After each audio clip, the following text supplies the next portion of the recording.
I'm the man, I'm the living goop. I thought you were dead. Sun out of your eyes and be yourselves. Heard you were dead. She's dead, wrapped in plastic. That man's dead back there. It was worse than dead. Must be dead.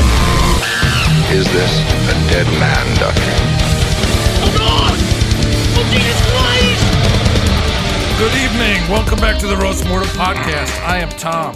I am Travis. I am Cody, yes. And we're your number one source for news and what's happening today. And vitamin E. For the youth of America for and everyone else. Yeah, keeping it hot. It's all about history drama. That's what we do. We take the most current topics and we talk about them. With beers in our system. Like the best YouTuber, Will Smith. That's right. I'm so proud of him. He has children. Yeah, he does. How is everyone's week? Did you meet Will Smith?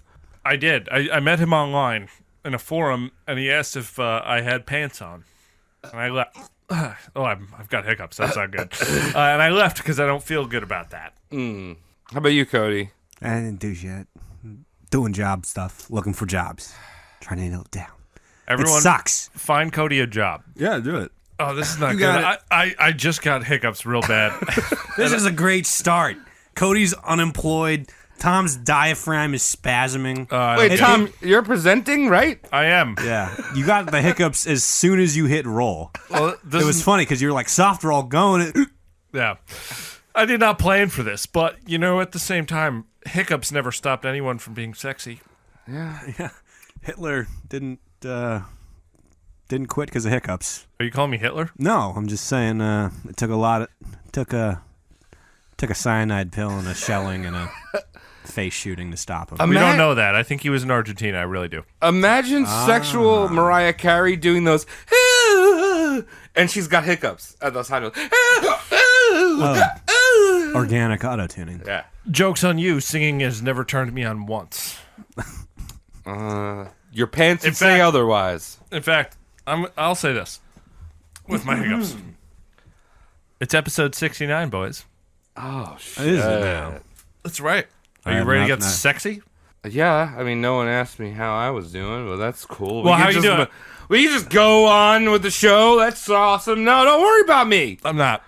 So to celebrate this distinguished gentleman, you say?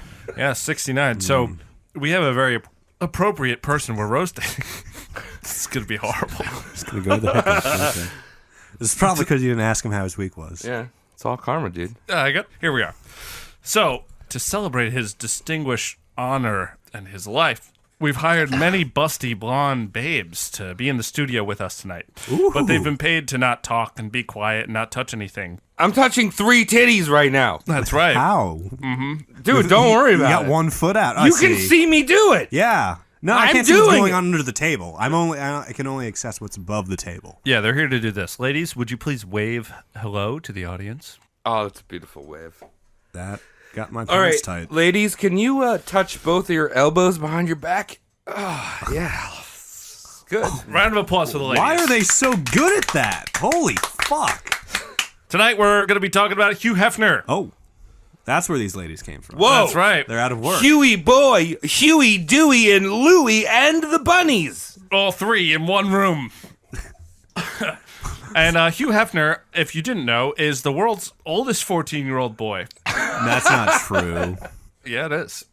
I did the research, Cody. Okay. I'm doing the hiccuping. I did the research. It's my show tonight. Gotcha. Jesus Christ, Tom. How are you going to get through this? I don't know. I got Do to you work need through a the bag? hiccups. What's a good hiccup trick? Yeah. Right You gotta scare him? Right in for good, horrible hiccup tricks Yeah. for Tom to try. Yeah, right in 3 weeks after I've had these hiccups. He's going to keep You think you're getting rid of him in 3 Yeah, weeks? exactly, dude. That's like, oh, I'm getting rid of the clap in 3 weeks. If they're not done by Sunday, I know a bridge. Which one are you going to go for? Verrazano? You're going to go for the... No, they got security cameras there. Yeah, you're gonna pay a toll and then jump off. I think. Oh, wait, yeah. you're gonna go for the Tappan Zee? Oh, I mean the Mario Cuomo bridge? Is that a thing? Yeah, Does they Cuomo have a bridge now? Yeah, they changed it. Well, his dad. Fuck Cuomo. Sincerely from New Yorkers. Yeah, all the non-New Yorkers are like, what's going on? No, but seriously, write in if you know A, a cure for hiccups, or B, a good bridge for me, just in case the hiccups aren't gone in 3 weeks. So, who's Hugh Hefner, did I hear you asking? No one asked that because we all know who he is. Great, thank you. I'm glad you asked. The creator and the chief editor of the finest gentleman's magazine of all time, Playboy magazine. Aha. Do you think that was the best? Oh, yeah. Cody, I'll explain why it's the best. Okay. I liked Hustler. And then while we're roasting him, I'm just going to say this is a distinguished man. He gave us so much. He gave us countless in-depth articles about politics, art, and sport. Hysterical yet insightful cartoons and comics. Commentary on life and times as American citizens. And also lots of naked ladies. Titties! Yeah. That's right. Pictures of dames with great big peach nippers. Isn't that the whole excuse? Like, I bought Playboy for the articles, and Well, that's what it's there for. yeah, I bought it for the articles. Oh, don't worry, babe. I bought it for the articles. Don't touch that page. It's kind of sticky. Don't worry about it. Look, she wouldn't pick it up anyway. They have certain male cooties that the women say that we have, and Playboy's riddled with them.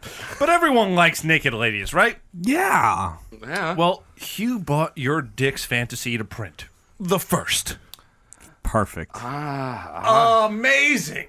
I don't know. Like, because my brain's fantasy for my dick might be different than my dick's fantasy for itself.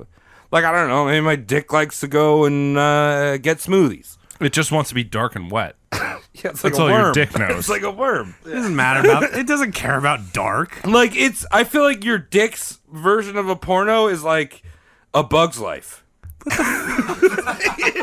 You know what I mean? Because like, no, because that's about ants. It's about going. Of course, Ants was worse, but it's like the worst. No, Pixar. it's about getting dirty and under dirt water. Yeah, that's true. Getting under dirt water. Did you just make an analogy to sex as getting under dirt water? No, I'm saying that's what your dick thinks about. My brain thinks about sex. My dick might think about something else. Your dick knows best. So, let's get back to Hugh Hefner. What does his dick think we're- about? Well, I will tell you. All right. I just want to pose a question, but I don't want you to answer. Fuck, I'm not good at this. I just want you to think about this. All right. How can such a magical bathrobe-wearing man do anything wrong to rub anyone the wrong way? Oh, Especially when he spent his whole career trying to make sure you can rub yourself the right way. do no wrong. We're in a predicament, I say. Controversial, yes. Sexual, yes. Creepy, we'll see. Oh. The cliffhanger. Well, like every idiot, you have to be born. So, Hugh Hefner was born in Chicago, April 9th, 1926. 26. Depression era baby. Wait, so right. he fell out of his favorite thing in the world, vagina. Yeah, I mean, we all come back around to what our favorite thing is. We can't ignore the truths. There's no such thing as a virgin. Yeah, that's right. The penis that made him was Glenn Lucas Hefner's, Oh. and the vagina that made him was Grace Swanson. Can we have a toast that we weren't made by a Glenn penis? Like, thank God. No, I wish I was born out of a Swanson's dinner. I mean, so Travis, toast to that. Travis is a redundancy because he came out of Dick's dick. I came out of a John Dick. So if you had to be a petri dish baby, which Swanson's dinner would you choose? Salisbury steak, Where did that come from? the meatloaf, chicken pot pie. Or, Oh, I think those are the three options. no, Swanson has many delicious meals for you and your lonesome self. We're not sponsored by Swanson's yet. We will be. I've written an angry letter as to why they haven't sought us out. Oh, being angry. Perfect. Perfect, cordial opening move. That's right. So he had one younger brother named Keith. His mother did play favorites between the two, Keith and Hugh was definitely the favorite. This dude got way too much attention. Hugh was a loner growing up, spent most of his free time drawing and writing, kind of like Doug Funny. Oh, no. He even had his own pork chop puppy. Did he? Yeah, but no Roger Klotz. Wait, did he just draw boobies? He did draw a lot of boobies. Oh, well, that makes sense. Well, teenager. He's a smart boy. He's like me. Smart boys draw boobies. Look at Travis's thumbnail artwork. It's amazing. He didn't draw those. Now, although Hugh's family was fairly progressive for the time, Grace being an advocate for women's rights, and as the kids grew up, she was open about talking about sex to them, which is kind of crazy in the 30s. His grandfather on his father's side had committed. His mother was never exactly able to explain away with her progressive nature one thing that her father-in-law did, Glenn's father. Glenn. James Hefner was arrested and tried for 4 counts of taking indecent liberties with girls of the age of 10 and 11. Oh. Back in 1931. That's no excuse. If you're a pedophile in 1931 and you get caught, you're a sloppy pedophile. right, yeah. Get off of Instagram, you fucker. Kids didn't talk back then. We didn't teach them that talk. Yeah, exactly. Oh, it's crazy, man. They only knew how to navigate by the stars. You just put a bucket over their head and push them down the hill. Yeah. So this offense jarred Grace so much that she packed the bags and took the boys and moved out of the house, even though Glenn didn't do anything himself. It was only association to the father that was so appalling. But Glenn ended up kind of patching things together right as she was about to move out of town and be like, look, I'm not a pedophile. My dad touches children. Come on, babe. Like, it's not me. You know, I like your vagina, not little children's vaginas. It's my dad's thing. Yeah, yours is great. The other woman's is great, but they're all older women. Yeah, they're... So the family dynamic from them was a little weird. Glenn was always out working because, you know, they're a working class family. Grace became even more progressive. Keith was ignored. Hugh was spoiled and never reprimanded for being the little piece of shit that he was ever. Oh, he's a brat? Total brat. It's easy to not be a brat. That's right. Just do your homework. Just don't be an idiot. Yeah, grow up. So entering his junior year of high school, his masturbatory habits were just skyrocketing, and tragedy strikes. Okay. Oh, no. Mean, that's everyone's puberty. Yeah, but tragedy and masturbatory in the same sentence. I don't know what's happening. Did he try to use a cigar cutter as a fleshlight? No, that's awful, Travis. Yeah. Don't talk about a man's penis like that. Why not? You're It's nasty. hilarious. Male genital mutilation. So what had happened was Hugh fell in love with a little drummer girl named Betty Conklin. The two learned to jitterbug and spent time drinking pop from the soda jerk together. Yeah. What is this thing that you just said? I'm trying to throw us all in the time machine. I right get now. it. The 30s, right? Yeah. Let me Come just on. do a little bebop on you, bop the boop. They're jitterbugging, sir. They're dancing by waving one finger around and flexing their hips. They had to learn this. That's right. But come fall time, she ended up... I see what you did there, Tom. Come. All right, great. He saw what I did. Come fall time, she asked another boy to join her on a hayride, and this broke Hugh's heart. Fuck. The heavy petting with Betty had come to an end. Oh, pet me, Betty, pet me. Heavy betting. So what does young Hugh do? Jerk off. Well, outside of the house. Hugh makes it a point to reinvent himself as the ladies' man that he wants to be seen as. Wow. Is that when he started sporting the sailor hat? And the Maybe. pipe and the robe? Not just yet. He made some friends after not having friends because he just was drawing dumb pictures. And he started referring to himself as Hef, slicking back his hair, wearing loud colored flannels. Hef is better than Hugh. Yeah. This was still in high school, right? Yeah, this is junior year of high school. Is that his I feel like there's every kid in high school that's just like, he's a little socially awkward, and then he like reinvents himself, and he's like, I'm not my old me. Now I'm a stud. And they have podcasts called Roast Mortem.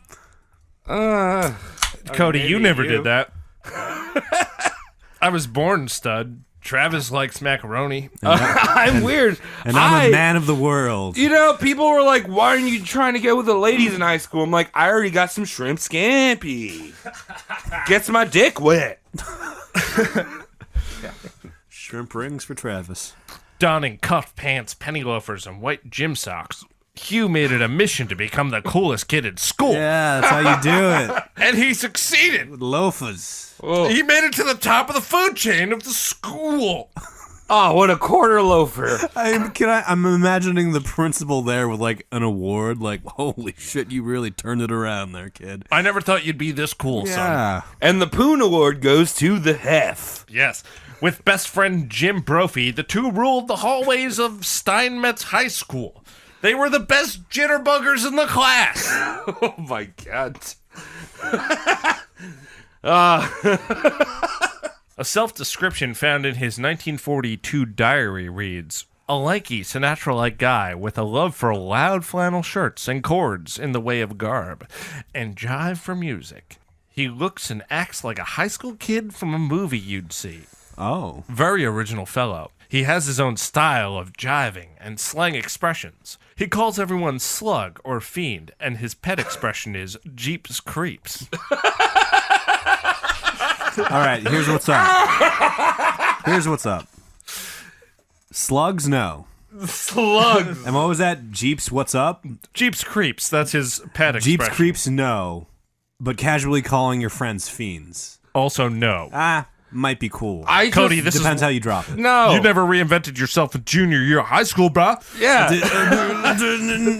Regular high school. All right, so all I'm thinking of is replace all the jiving with swag, or I guess swag's not even a thing anymore. But I think he's basically the kid that does the flossing thing right now. The backpack kid. Yeah. The backpack kid. Instead of flannels, which were more expensive because there were a lot of dirt poor kids at the time, it was Supreme wear. Yeah, Supreme. He's wearing all Supreme. That's right. And he's totally swagging.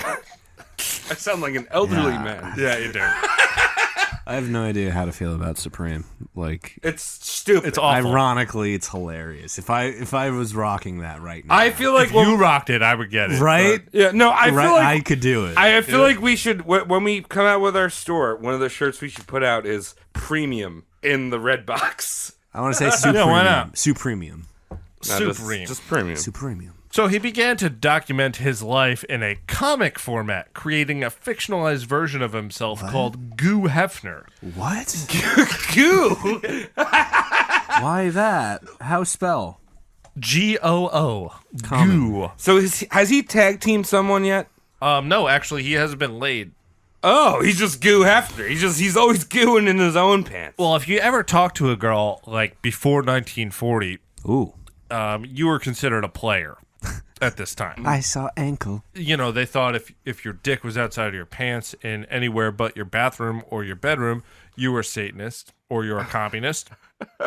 So, our sexual realities are very adrift. All right, but let's just be clear. They used to have, in the old schools back in the day, their gym floors would separate. And there'd be a swimming pool underneath the gym floor. It sounds way more technology than right now. Yeah, public funding got their shit. Right. But you'd imagine back in the day, those girls were wearing their trunks. Good. And you would see the bush poking out from the trunk. So that's a little bit more sexually progressive than I think maybe nowadays. See, that's why he's gooing. I don't think girls were allowed to be in gym at this time, Travis. Well, I don't know. This isn't my period of history. That's okay. It's barely mine. He had made the cartoon versions of he and the whole gang of blockheads he hung out with, but with dramatized versions of real-life events. Kind of like a shitty Archie. And Archie's really terrible, so have fun. Wow. Yeah. Archie is miserable, although it makes for rough. some very interesting porn. I haven't seen that one actually. I don't know. I mean, Archie's kind of lucky guy. He's got fucking Betty and Veronica. Man. Yeah. I don't know any of that. See, weird how you do. I don't want to know any of that. I'm just saying, I got an eclectic taste. You buy Archie this? porn. Yeah, it's Rule 34. Dude, it's out there. original Rule 34. His mother, Grace, was starting to regret how so damn progressive she had been in the fact that she talked to Hugh and Keith about sex herself and claimed the household to be open discussion on the subject. He would constantly bring it up, and I'm paraphrasing now. Mom, I want to fuck. And she would say something like, you don't have the means to raise baby, you're 17. And he would go, Yeah. still want fuck. I can pull out. Let me smash. I can pull out. Yeah. Solution. And then Hugh would ask to borrow the car and storm out of the house angrily and pick up some of his gang members, and they would get ice cream or some dumb shit Yeah, like that. gang shit. Remember that? The good old days when gangs just like had root beer floats. Yeah, bro, you want to go down to the jerk, bro? What? You want to jerk at the jerk? Oh, God. You want to split a banana split? You could murder me if I ever talked like these people. In his last days of his high school years, he became infatuated with his best friend's girlfriend, Damn it. Janie Borson. The two wrote letters. Yeah, Borson. Good old timey name. The two wrote letters and had really long talks underneath the bleachers, and then they ended up just snogging, you know? Snogging. I love that word. Good verb. Yeah, but after this nonsense was broken off, which kind of broke Hugh's heart, Hugh found himself his first ex-wife, Millie Williams, a violin-playing chocolatier that took to pulling on young boys' heartstrings. Oh, was there heavy petting? So much heavy petting. In fact That was chocolate. yes, she worked in the Mars Chocolate Factory. She packed fudge. I think she worked there for her whole life. Cocoa butter acts as a very excellent lubrication for anal. That's true. Also, it gets rid of stretch marks. Or Yes. Well, yeah, mitigates I mean, you're going to stretch your anus, so... Right, so she would go and Gotcha. use cocoa butter and rub it between her joints and go sit on boys' laps and practice the heavy petting with any high school football player who found her brunette, sexy Bob attractive. She was just something else, you know? Tom, you're getting real aroused over here. Well, that's the point of this episode. It is episode 69. I'd like to say that again. I might just 69 something. That's divisible by 3. And I know we didn't say this, but if you're... You just made 69 the least sexy thing. Fuck you. 96ing is the least sexy thing. You just brought us to a pigeon episode. God damn it. Dude, it's all about 420.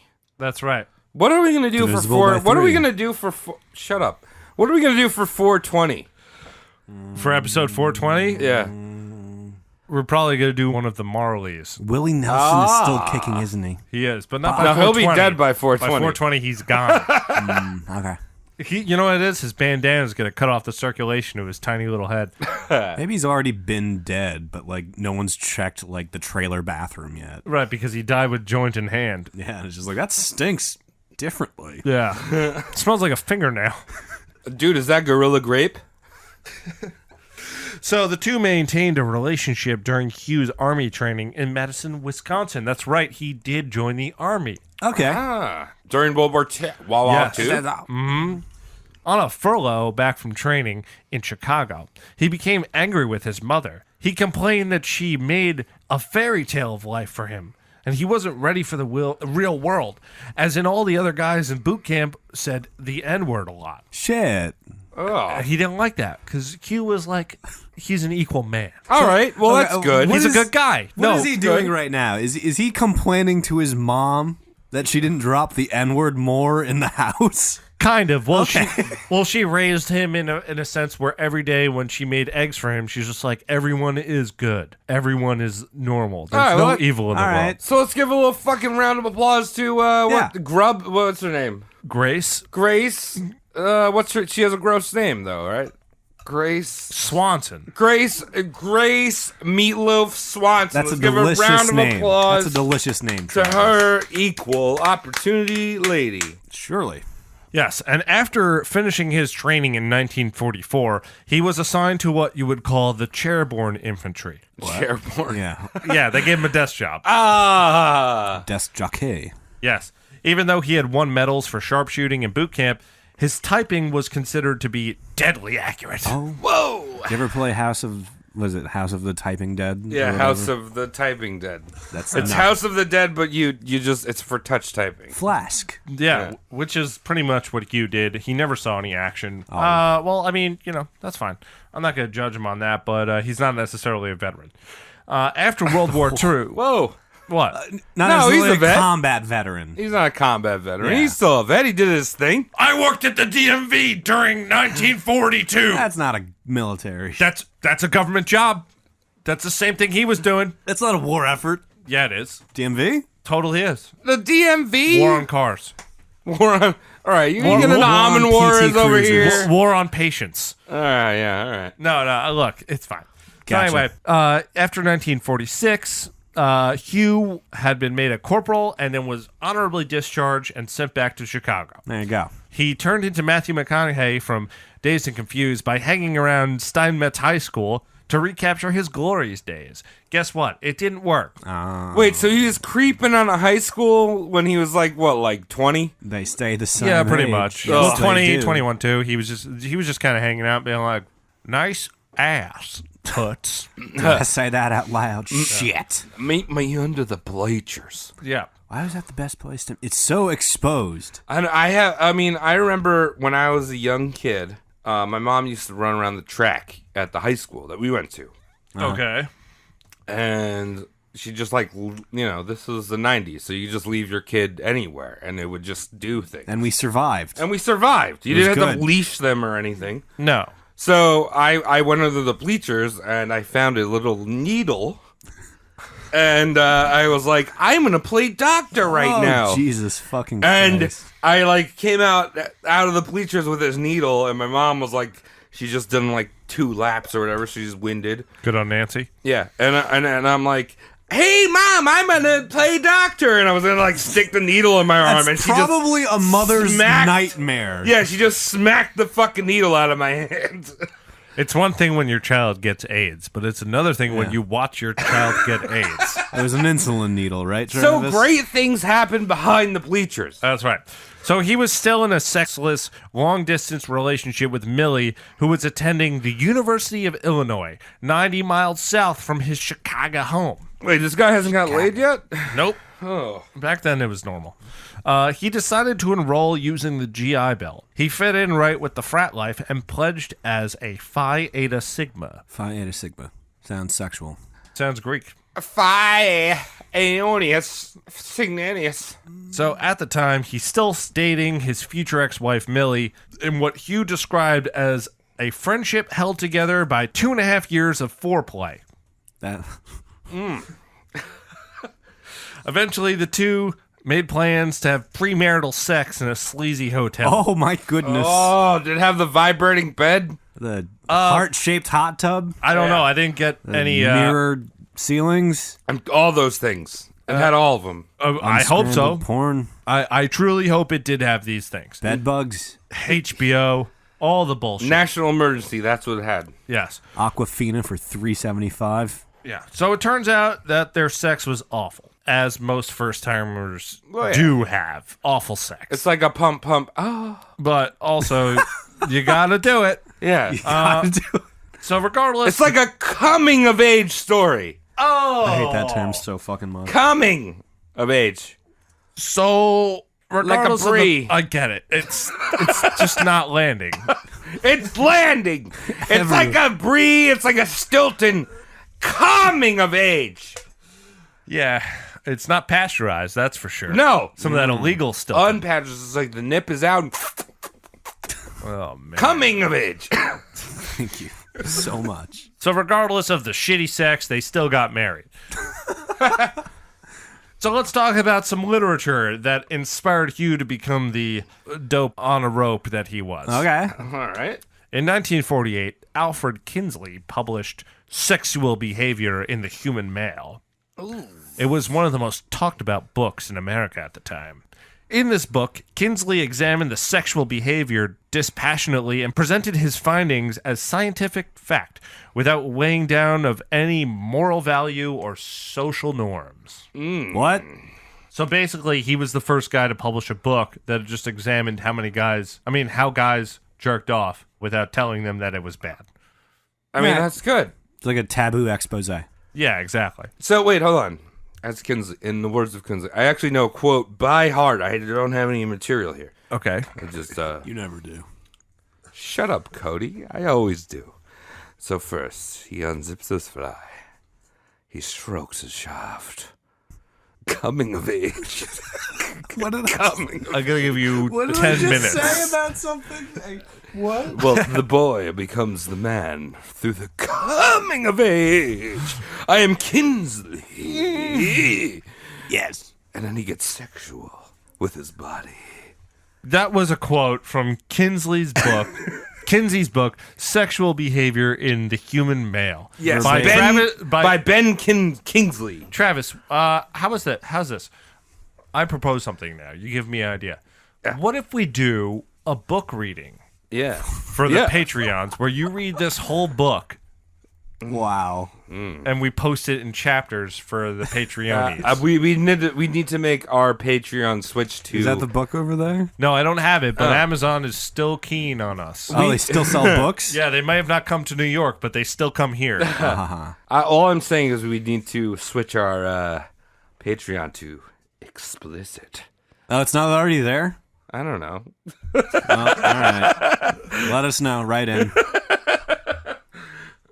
So, as well as this shaped Hugh's sexual nature, one thing it didn't help him with was the situation with Millie. He finished the university, started working in a... I see what you did there, Tom. You said finished. yeah, but I also have to cut that. Because, Yeah, well, no, but you said finished, so you could just cut the whole episode. You finished. Yeah, The that's end. right. When she finished university, she started working at a school in Chicago. While on the job, she had a sexual liaison with a stinky high school coach. That's redundant. Hugh said that he would forgive her and still marry her. Spoiler, I believe that he used her guilt for this to get a lot of sexual things out of her that she did not want. Anal. Probably butt stuff. Anal. Yeah. It's Anal. always butt stuff. That Meatloaf song? Mm-hmm. I would do anything for love. Guys, if you have Except a woman... I wouldn't do that. guys at home, if you have a woman and you love her and she cheats on you once, just hold it over her head. Just use it as a tool. All right. You know? Become the DeWalt you want to be. And just... The tool you want to be. and guilt her into every position. All right, throwing it out there. Anal. What about what? Overrated, okay? What are we You talking can't just about say anal question mark. You Anal, gotta, yeah, you have anal. you have to specify delivering or receiving. All right, well, I'm assuming... Ladies in the room, Anal? blondes. All of you. Show of hands. Who All likes 47 anal? of you. They all. Oh They my- all liked what anal. Wow. They did that in unison too, as ex- if they were waiting. Except that one. She had one too many Quaaludes. Karen, Taylor, the female, Taylor, do you like anal? Yeah. You heard it. Taylor likes anal. Hooray! All right. So after college, Hef gave up drawing his autobiographical comic strip series about Hugh Hefner. Millie and him married. They moved back in with Hugh's parents in the house where they fucked so loud that the neighbors complained ooh, so many times to Mammy Grace. Mammy Grace. Get that boy out of here. Several occasions of longtime neighbors going, your boy fucked too much. fuck too loud. Yeah. So Hugh tried to go back to school to get another degree, but he left 5 months later. Then he found a job as a copywriter in a department store. 6 months after that, he found himself working at the magazine Esquire, which is still around today. Oh, I know them very well. Yes, and That's a good one. And Hugh did want to work there because he saw this magazine as a wonderful publication for all kinds of sophisticated people. Well, right. You know that Esquire right now is all about the Me Too movement. Are they? Yeah. Wow. Let's just put it out there. Hugh Hefner worked for Esquire. Well, All about the Me Too movement. All right, fair enough. He found it was not the dog and pony show that he imagined it to be. The company decided to close its Chicago branch and expand their New York facilities. That's how it goes. They offered him a job there. He was not being fired. They asked him to relocate. He asked for an additional $5 a week to be compensated for the move, and they said no, so he left. Oh, it was $5. I'm leaving. $5 of what? This is like what, the 40s? It's this is the late. This is mid 40s, so it breaks down to an extra like $70 a week, but also because everything is skyrocketing, a real estate style that doesn't go anywhere today. Yeah, so he was like, basically, are you going to give me anal every week? It was Or, Abraham Lincoln's face on a greenback. Yeah, no, he's like, you're not giving me anal every week, so I'm out. Bye. Bye.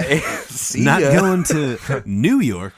Yeah. So in January 1952, he began working at Publishers Development Corporation, a company that published modern art photography, and modern sunbathing. Boring. 3 magazines that did not have very good distribution. Wait, modern sunbathing. Yes. What is modern sunbathing? I guess it's something you read while you're sunbathing and you look at other people who are also sunbathing but weeks before. I always wonder about that shit. You like walk by, like it's rare nowadays, but you like go like to like, you know, one of those ruins of like a Barnes and Nobles, and you see like a periodical rack, you know, that goes for like, you know, an entire wing of the store, and you see magazines that are literally just like crocheting. Yeah. And like, how are you on your 96th issue of this? Like, how hasn't this been just 4? That was a big problem in You know the what I mean? 90s and early 2000s. It's kind of disappeared now with the common usage of the internet. A lot of magazines have gone under. yeah. But I feel like sunbathing is one of those. Like, how do you have multiple issues? It's Yeah. before Reddit. Well, all of these magazines contained nudity, so Whoa. they never had subscriptions does due Reddit. to the fear of the post office removing them on the basis of obscene material. Oh my god. It was easier for the company to operate under the radar. But young Goo Boy learned a lot about the newsstand distribution at the time due to this. Still, he was unhappy, even though he got paid a little bit more and he got to look at pictures of Nicolettes. Oh, the Tibbies. Yeah. All about the tibbies. Tibbies are out. They're wild. Wow. Sunbathing. So where does this man go next? The strip club. Maybe. Hugh went to work for Children Activities, a children's magazine Okay, with a thank God, circulation holy of shit. about 250,000. Oh, so it's basically highlights. Kind of. With exactly no tits. Yeah. Yeah, imagine- highlights is just I really feel like the only people that got highlights were the dentists. It's dentists and anti-vaxxers. Just preoccupy yourself with this. You have the measles, but don't worry, keep reading highlights. I realize you're stuck to the bed sheet, son, but it's for your liberties. What was the name of it again? Children's Activities. I'm trying to imagine like Ron Jeremy for Scholastic. You know what I mean? Just going to a Scholastic book fair and seeing like a cardboard cutout of Ron Jeremy in the corner. Fuck. Yeah. Excuse me. Hello, Scholastic. Here's a picture of me and my dick out, but I'm also wearing a Hawaiian shirt, which kids like. Kids love it. It's like Sponge Boob Square. See the colors. Yes. So Hef had made a compilation of risky cartoons and self-published and distributed the book that he titled The Toddlin' Town, a rowdy burlesque of Chicago manners and morals. Wait, he's putting this in a kids magazine? No, it was self-published. Oh, okay. I was gonna say, like, if he was gonna put out SpongeBob Pap Smear, I don't know. If he's gonna put it in a kids magazine, I don't know. I don't know exactly what would happen. SpongeBob Pap Smear. Who lives in your vagina? That's all smelly. SpongeBob Pap Smear. I mean, it's already Bikini Bottom. That's the joke. Well, All right, so the cover featured a stripper surrounded by a bunch of smiling men, drink in hand. Very racy at the time. He got it placed in a few bookstores and various shops around Chicago's entertainment industry. The book was a relative success and planted the seed in Hugh's tiny head that he should go into business 100% for himself. drawing tibbies. But Hugh's nonstop erectile curiosity also led him to information on the dark truths of our nation's Protestant bedroom Big Brother laws. What's that? Harkening back to his college days when he wrote a 76-page paper for a social pathology class called Sex Behavior in the U.S. Law. How many pages? 76 pages. How? Now, he examined the male sexual practices inside and outside of marriage, such as sex with night ladies, incest, affairs, sodomy, and homosexuality. That's pretty dark, Bro, you can bruh. go for 76 fucking pages. All right, so a man gets an erection. 7 more than 60. Dude, I could do it right now. Man gets an erection. He looks for something dark and wet, like an earthworm's environment. Why do you fetishize dark? And then he watches a bug's life. And then his dick takes on its own thoughts. And that is how reproduction and sexual urges occur. All right, the cool. male penis brain. Okay, fair Wow. enough. Just play this if you want to skip giving your kids a sex toy. But with all these things he also examined how these were all legal things and then how they matched up in the judicial system and statutes and punishments applied to them. His research concluded that accounting for all this fucking and all these laws theoretically placed 90% of America's males in jail. Yeah. Okay. Happens. So he's kind of doing a good thing. Yeah, Yeah. he is. Yeah, he's like, hey, guess what? We all do it. Why is this fucking illegal? Right, exactly. Sodomy, which, if you don't know this, if you live in a civilized place, you probably haven't heard of this. Sodomy is technically a blowjob. Is really? Yeah. Wait, how is that? What? Wow, all right. What is sodomy? What is Hold on. sodomy What, then? what is So, legal so sodomy? I was under the influence, the impression that sodomy was butt stuff. Me too. But apparently sodomy in the law books is technically blowjars and butt stuff. It's anything but the vagina? Yeah, exactly. So, like, if I got, like, a armpit job or something, or, like, a foot job. Yeah, that's sodomy. sodomy. Yeah. Ooh. What if I wave my dick, like, in the empty space before the woman? Like, that's not a vagina. Is that sodomy? Am I going to jail? That's indecent exposure. That's a Harry Potter fetish. She asked me to wave it in front of her. That's a Harry Potter okay. fetish. That's They technically always fine. do. As long as she doesn't touch it with her mouth, hands, or anuses. What is she allowed to touch it with? Her vaginas. Anything else? That's it. Her hair as well is fine. Which hair? Head hair. Maybe. Yes, that's fine. No, I went to the Supreme Court. I said, Judge Kavanaugh, can you please tell me about which hair is fine for me to put my dick in? He said, head hair. What if she's like taking off her shirt? Have a beer. What if she's like taking off her Have one of these beers. And then I was like, hey, Judge, bro, yeah, I'm having it. What if she's like taking off her shirt and And her he's like, elbow, I did not do sodomy. I touched her head hair. I didn't do sodomy. It was on purpose. I did research on Hugh Hefner, not dicks, I did. and where they get touched. Like- I did research on Judge Kavanaugh, and he's alive because I just know I knew you were gonna bring up sodomy, and I was like, hey, this guy knows about it. So, like, what if she's taking off her shirt and her elbow bumps your dick? Sodomy? Sodomy. What if she's, like, untying her shoe and, like, the end of the shoelace, like, brushes your scrot? Sodomy. Yeah, all right. Kavanaugh, what is it? Sodomy. What if she sneezes and a booger, like, lands on your taint? Well, you got a booger on your taint then. Not sodomy. Not sodomy. 'Cause- Hey! Yeah, you won. You got one, Cody. Now you got a booger on your One taint. for Cody. One boogery taint for Cody. Hey, Kavanaugh, is fucking a booger sodomy? Yes. Don't take that away from me now. Oh, yeah. All right, so, look.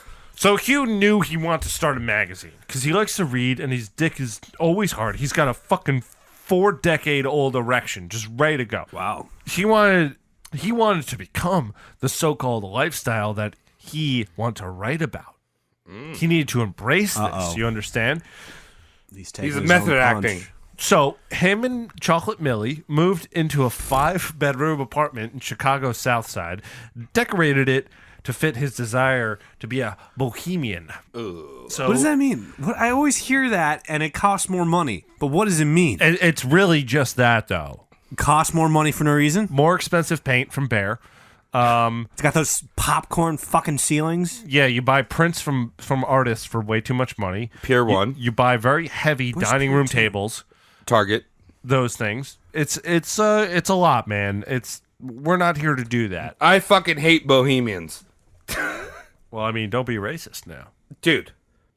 That's the perfect retort I've ever heard on this podcast.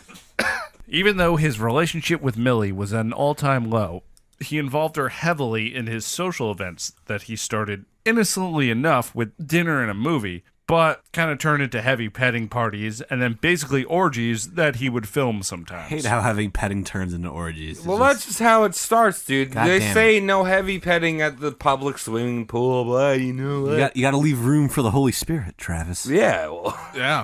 Christian side hugs. Do you know Jesus is having orgies? There's a whole, like we've mentioned it before, there's a whole, like, 15 years of his life that we don't know about. Hugh invited over couples and would try to swing with them, but it was never a real swing because Millie never wanted to have sex with whoever Hef brought back. So Hef would just fuck his friends' wives, and somehow everyone was cool with it. Or rather, they pretend to be cool with it around the up-and-coming socialite. Oh, he's doing the thing again. What do we do? Just have another weenie. Just have another cocktail weenie. Fucked his brother's wife, Ray. Wow. So that was fun. Wait, her name was Ray? Yeah, it was Ray. What a mean person. My name is Ray. Don't mind the bush. According to his longtime friend and self-proclaimed sex explorer, Sheldon Sellers. You didn't go with Sex Explorer. You went for Sex Explorer. It was a fucking lob, Tom. No, it was T-ball. It was fucking T-ball. You could have just What said did I sex. say? You said Sex Explorer. Just say Sex Explorer. Yeah, but what did I say before? Words, probably. I said self-proclaimed. As in, I didn't come up with the terminology. I'm using quotes. Eh. Eldon Sellers considered himself a sex explorer. I hate it. Sheldon Sellers, we will do a sexual act with each other. Yes, well, that's what happened. Eldon Sellers said that Hugh also did some dude stuff. Did stuff. Oh. So Like- he's doing a butthole, and again, You things keep in assuming bottoms and tops, Travis's. Travis's. I'm plurals now. It's That's right. plurals. Which is not really a big deal in the grand scheme of the future abuse, we'll find out. But, you know, that definitely threw Millie for a loop when she found a dude was sucking his dick. Oh, Is that what it thrown for a loop? Like, oh, vapors. oh. Yep. I feel like that's not the persona that he went for, though, in his later age. No, I mean, this Hugh is still Hefner? early. Yeah. This is still very All young. I'm just saying is, where is the male prostate? It's in the anus. butt. It's in the booties. You wanna get off? Maybe a finger in there, a little coochie coo might do you a good. Way down yonder in the Chattanoochie, finger my butthole. It's a hoochie coochie. Yeah. Maybe Come may- hither motion. maybe a vibrating tongue. So with all of this, Hugh was still not satisfied by all of this stuff, having felt that Millie did not do his sexual prowess justice. So he began to have an affair with a sexy nurse with a solid set of rooks on her. I wanted him to initiate it like that. Like, I'm going to begin to have an affair with you now. And she's like, okay, Surely. okay. Yes. All right, how big were they? My mom just got to vote recently. How big were they, though? Let's be real. Pretty big, you know. He was in big tits, good can situation. Give me like a Grapefruit? Give me like a ballpark bra size. I don't know. Come on, give me a ball. I'm asking you for your ballpark. I don't know the It's size. like a Frank. Like. All right, pretend. All right, here we go. Pretend you're Michael Jordan, and I'm saying it's not summer, and you're like, what size? Would it get it past her to sweat? That's the question. I guess so because it got him to sweat Okay. in a way. All right, so we're at least talking like I don't double know. D's. I At don't- least double D's. This nurse. This Hello, nurse. Yeah, this nurse could be Jessica Rabbit for all we know, or she could also be ice cream cone pointed. A point head? Yeah, Torpedo tits. I don't know. I'm just saying that. All right, so we're talking like Friendly's cone. He's not doing very well right now. Well, like, he's doing better than Millie, according to him, because he Alright. never felt guilty from any of this relationship. He felt that he was just compensating for Millie's lack of sexual interest, which, I mean, I don't blame her, because, you know, her husband's out banging other girls right in front of her Yeah. and going, no, it's okay. It's a revolution. Don't you understand? I'm doing so much for society. As she's getting reamed. Yeah. This is fine. I'm the goo man. Don't worry about me. So now he was truly the American man he wanted to write about. Perfect. A grander form of the glory days of his dry humping Hugh Hefner. So this is like 50s now. That's right. It's like Jack Kerouac's there. He's like, bop, bop, bop, bop. And he was like, ow, giggity, giggity. Right. We're not jitterbugging anymore. We're jiving. Yeah, all right. Okay. So, speaking of glory days, the final kick in the butt that gave Hugh the gusto he needed to pull through with starting his own publication was his high school 10-year reunion. Oh. So it was a variety show that he and his best friend / original cuck, Jim Brophy, OG cock. emceed together. Perfect. Yes, they basked in these dopes praises that were everyone else who showed up to their comedy sketch, jazz tune variety show that they threw on. Let us do things for you. Within weeks, he was starting his first magazine. What was it called, everyone? Playmen. Work girl. Stag Party. Oh! Sounds gay. Sure was. He managed to put together $8,000 in bank loans, furniture pawn, girlfriend investors, and even from both Grace and Keith giving him $1,000 each. This is about $75K in today's money. Can you imagine, like, a fucking, like, young Hugh Hefner, like, knocks on your door and is just like, can I get startup for a porn? Well, it's not a porn, Cody. Let me tell you something. This is Oh. a distinguished magazine with political commentary, articles, culture, sport, and boobas. There's words on the page. So he's doing all this shit for his 10-year anniversary? No. What I'm saying is that he did the anniversary, and then right after was Oh, just okay. like, I need to entertain people. With boobs. Right. So Right. he was like, well, this man is working for Grumman. He's making $1 million. And this man is working for Narcissus. And they're going to go to the Munis. And he's like, I need to write about boobas because I'm Hugh Hefner. Was that his real name? Hugh Hefner, yes. It wasn't Hubert or Huey. It was No. Hugh. Just Hugh. Ah. His mother was from Swedish descent. His father was English and German. You're supposed to pronounce it Hugh. Yes. So with his network of distributors that I kind of mentioned before, with working with newsstands and whatnot, he was able to sell enough pre-orders to get the printer to agree to make up the magazines on credit. Doing the pre-order game. Wow. Yeah. Before his time, Yeah, Travis. really. Yes. Where's the DLC coming? Is that tibbies? Is that Shit. boobies? Is that jade? Yeah, the nipples come in the DLC. I paid $1.99 for Red Tiger camo. So the magazine was a collection of writings, cartoons from himself, and a few other hand-selected contributors. I get what you're saying. Hand selected. Okay.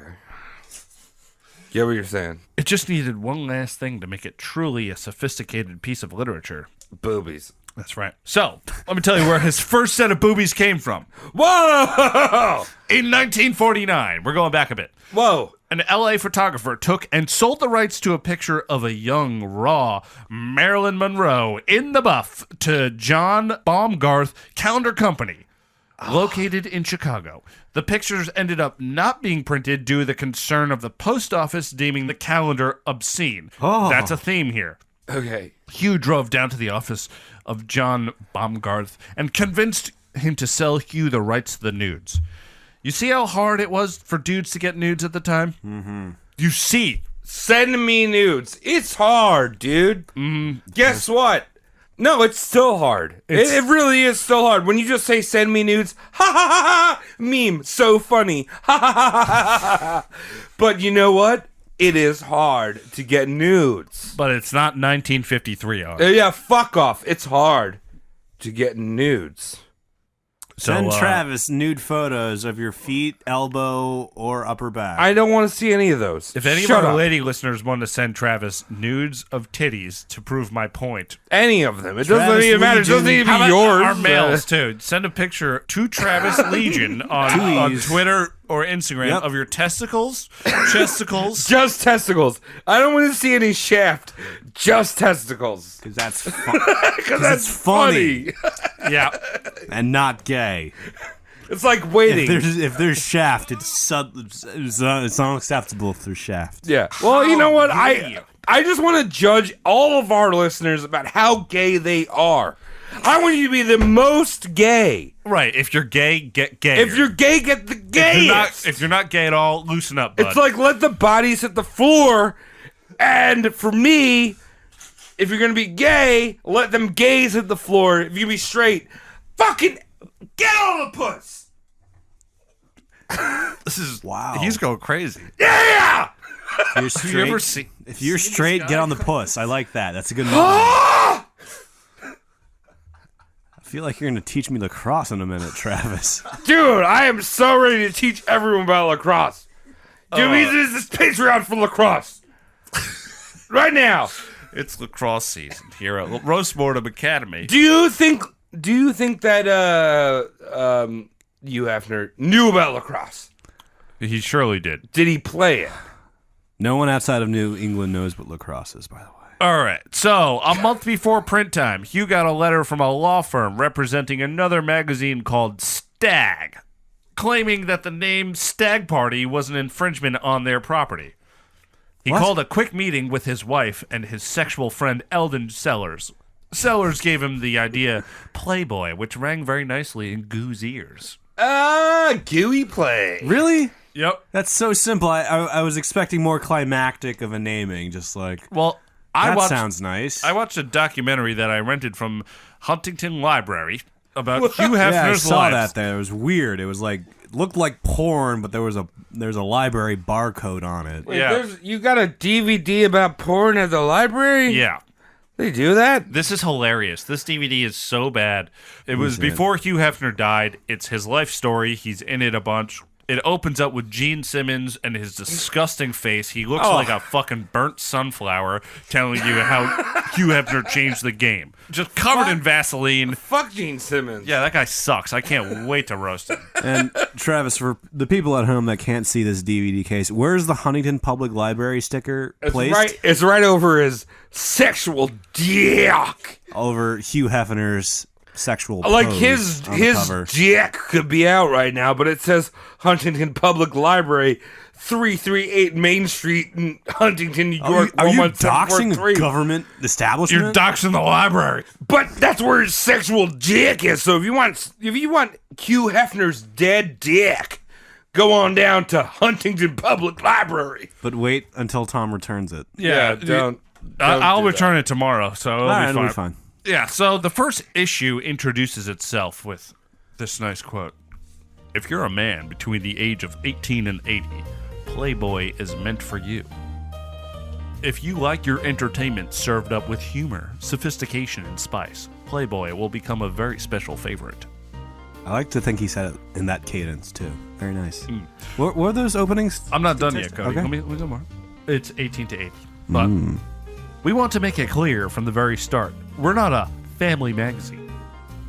If you're somebody's sister, wife, or a mother-in-law and picked us up by mistake, please pass us along to the man in your life and get back to your lady's home companion. Wow. Oh. Classy stuff. That, Misogyny. yes. It's a charming misogyny we don't No, get anymore. It's not charming. It's very Not effective. charming. Very effective marketing, I'll give you Yeah. that. Yeah. It's like that propaganda that's just like, if you don't know what it is to be an American, ask a real American. You know what I mean? It like kind of insults you a little bit. Oh, Dude, of course, he yeah. is the Hellmans of misogynies. Wow. Yeah. Can that be the subtitle No, of the it- episode? The Hellmans of Misogynies. It's ridiculous. But it's honest. It's honest. I mean, I guess You know what? That's fucking rare nowadays anyway. Like That's what I mean. Yeah, today that would be refreshing if someone's just like, we're not this. Don't get your hopes up, we're not this. Yeah, I as mean, I oppo- get that. I mean, we bring it up all the time, but it's like any video game that comes out now. It's just like, try a complete game, and then you have to buy the rest of it Yeah. later. Yeah. I mean, any product. Buy the same what if thing you're- more again later. But what if you're 82 and you still got a fucking rock hard boner? Well, like, then- that's exclusive.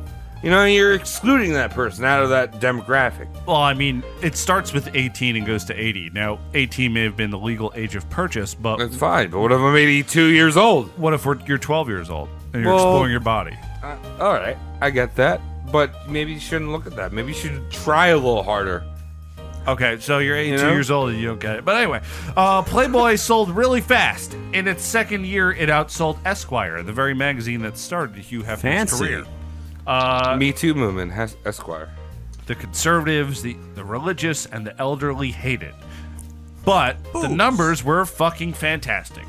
As you'd imagine. 1.1 million copies a month by the end of 1956. And how would this come to you as a customer? Would it be on your like doorstep, or would Very it be in good your question, box, Cody. or would you pick it up at a stand? Did you read my script? No. Damn. You're just looking right in through me. So, That was my question, too. so We're for all geniuses. So when it first launched, it just went to newsstands, things of this nature. They drove it off. They dropped it off. So you'd have to run out and be like, "Can you put this in a paper bag?" Honey, I'm just buying the New York Times. But you remember how I said before that some of the other publications I talked about were afraid of the post office, but not Hugh.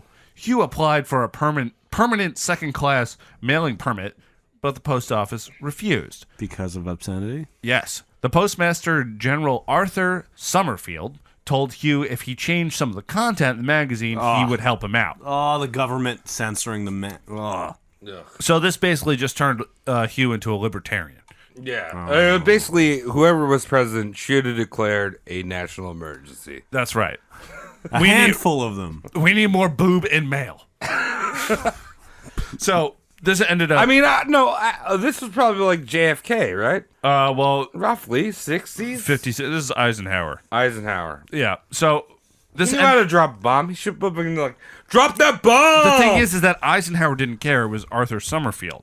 A position that still exists today. The post office has a general running it. Do we need that? That's like Commander Beverly Crusher from Star Trek Next Generation. You don't need She's to a say doctor. from Star Trek Next Generation. I know goddamn well. I don't know But what she, the fuck she holds the bridge, and what she does for a living, she fixes people's boo-boos, which is very important. All of but that them. does not qualify her run a goddamn starship. I don't I know. love Beverly, but I think she let's put it this eventually way. does.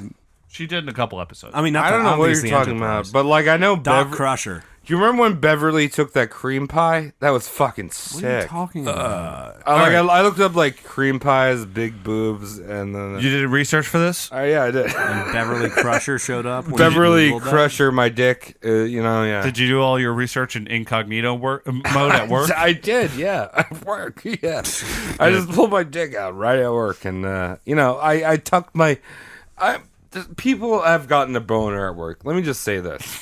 This is some real shit. This is All right. This is a Vice documentary right now. Right. So when you have a boner at work, like, and I've surveyed people, you pull yourself a little bit further in your desk, Right. Like, so Okay. you're doing the scooch. Right? You can see the scooch. Scooch in going it. on, Okay. right? I follow.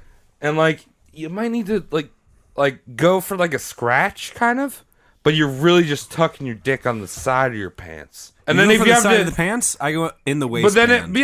then okay, I was gonna go there. What about people with standing desks?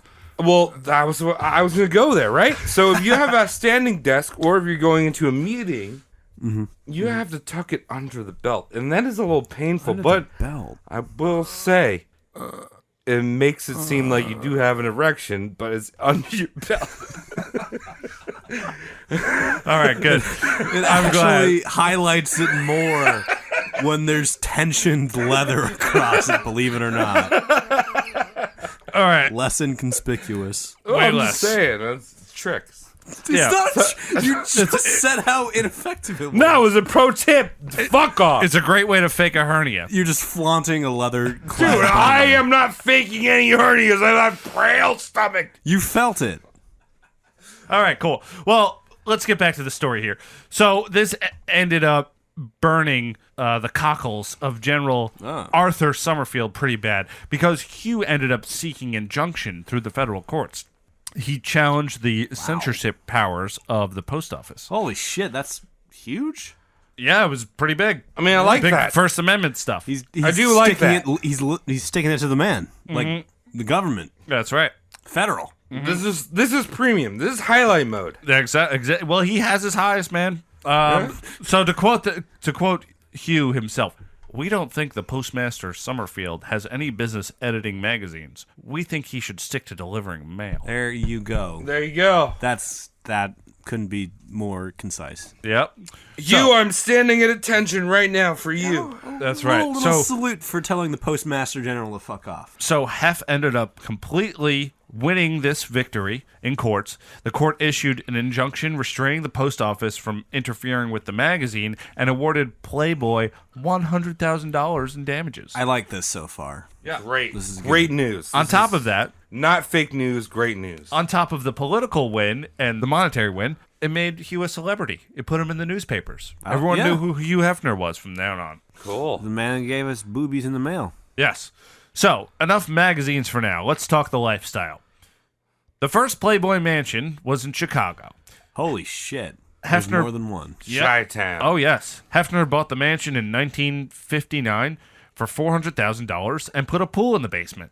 There were fire poles installed from the floor above so people could just slide right into the water. That is awesome. Oh, there are fire poles. Yes. For firemen. Fire Firemen. ladies. Yes. Well, if you're on fire, you go into the pool and then you don't drown because he had a sexy lifeguard on. Hello, I'm gonna catch you with my double G's. Right. So while Hugh lived on the first floor, the bunnies, or the models, if you're, first timer, occupied the top 2 floors of the mansion. They would pay a rent of $50 a month, which is about $420 in today's money. Whoa. Yep. Yes, Okay, Yes. wait. That's actually pretty cool. that's Like, great. Hey, you want a cam girl and give me $420? You get to you get to have a room for a month. Here's one thing that's not as cool. To keep their spot in the mansion, the bunnies had to agree to have no male visitors and consume only liquor if Hugh offered it. So they had to stay clean and they had to stay under his watch all the time. So now we're getting to creepy Shit. territory. Yeah, it's creepy. It went from like, oh, I'm living with all these gorgeous girls to like, I'm kind of keeping these gorgeous girls now. That sounds Yeah, I like feel like if he a was harem. No, I feel like if he was like a sex guy, he'd be like, bring all the fucking dudes in. I don't give a shit. Yeah, well, there's jealousy that comes with the territory. Yeah. He threw massive parties for celebrities and high rollers. They would drink at these parties and do drugs and put fingers into each other's anuses, and it was the talk of the town. Oh, Fingers and anuses, the town's chirping about let's just say it was not Chi-town. Yes. Oh. I see. Then he started opening up Playboy clubs. The Playboy clubs were initially a chain of nightclubs and resorts owned by Hugh. He wanted to bring the magazine fantasy to the life of the average Joe who was leaving the wife and kids at home. The first club opened in downtown Chicago, February 29th, 1960. Each club generally featured a living room, playmate bar, dining room, and a club room. Members and their guests were served food, drinks, all by the Playboy bunnies, some of whom were featured in the magazines. of Wow. I seen you in the pictures of things I flipped through. Yeah. They were Hooters' older, more respectable brother. I guess you can call it the world's first restaurant. Restaurant. Whoa! Let's talk about another future endeavor. Playboy Penthouse was a variety show that Whoa. Hugh hosted, and it was possibly the most socially conscious show at the time.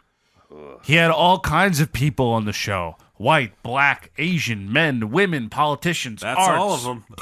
musicians, the whole lot. Tony Bennett, Sammy Davis Jr., Nat King Cole, Lenny Bruce, Bob Newhart, mostly guys here, Yeah, what's going on? and many more. Tallulah? They'd have a great time and just talk to Hef. And they would do this for 44 episodes and sell it to wherever would play it at night. Wait, they would play radio it on or what? No, they would this play is it a on broadcast. TV. This is the television. Yes. But it was a syndicated thing, so they would film it and then sell it to local stations late Okay. at night. It was meant to be You played couldn't- after you couldn't- midnight. Yeah. So could you booby it up or no? You No, can't. no, because they still have those regulations. Yeah. But What's it was the point? Well, it was actually a pretty interesting variety show where they bring people in, they talk to them, they would do numbers, and it was actually in the penthouse. It's not bad. I watched like half an episode. Watch some highlight reels. Not a bad show. No tits. Sexy ladies hanging out. Oh, okay. So Hugh, Did they adopt the bunny ears yet, or is that something that comes later? well, that was adopted at the club. Okay, so during the show they'd be wearing the bunny ears. No, at this show they weren't. It was just normal chicks hanging out. Oh, okay, I gotcha. As I mentioned before, he had everyone on the show, and Hugh was overall very good for race relations in this country. Yeah, He was good. very, very aware of this. He did not like the racial inequalities. Good for him. I mean, there was even an instance of a franchise that was purchased for Louisiana, one of the ones that opened in the late 50s, Playboy Club, that wasn't allowed to have black people in. Because he wasn't the owner, he sold them the franchise. And then when he heard about that, he called up the owner, bought the franchise back from them, opened up the club again, and then let everyone in, and then dealt with the law himself. Well, good with you, man. Yeah. That's Okay. awesome. That's great. Everyone should have boners. Buck stops with you. Exactly. Yeah. Boners see no colors. Yeah. I mean, Just Oh flashy. my god. it doesn't Boners matter. are colorblind. That's They right. are. It's a shaft, and it can be in all. It's like the colors of the rainbow, dude. Yes, and even for his magazine, he liked to get some crazy spots. Indigo? See, he liked to put out these pieces that were controversial. The writing in Playboy for a while was actually pretty top notch. He That's had people. good. He had like Hunter S. Thompson write articles for him. And Wait, stuff. so all right, hold on. This is okay. So he's like, all right, whatever. Black guys can get their fucking heart on. That's fine. But did he show like black chicks? He did. He did. he did, yeah. That's cool. That's must great. have. That's fucking awesome. Well, I mean, yeah, but also we're gonna get into his feeling on women. Okay. All right. But anyway, like I'm saying Feeling right now, on women. we're going to talk about the whole race thing for a bit. In 1966, he booked an interview with the leader of the American Nazi Party, George Lincoln Rockwell. Oh.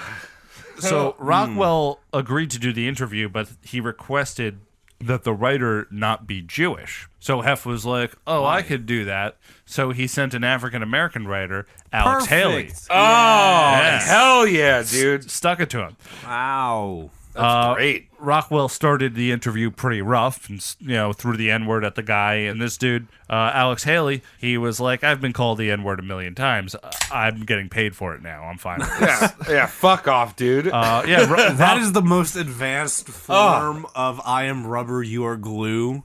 yeah. You know what I mean? Like, I don't know. Yeah, that good. is the expert adult version to play that card. Yeah, Oh, when wow. you actually do it. Yeah, I mean, that's like, oh, wow, you're just such a big guy right now. Yeah, I think exactly. I haven't been called that.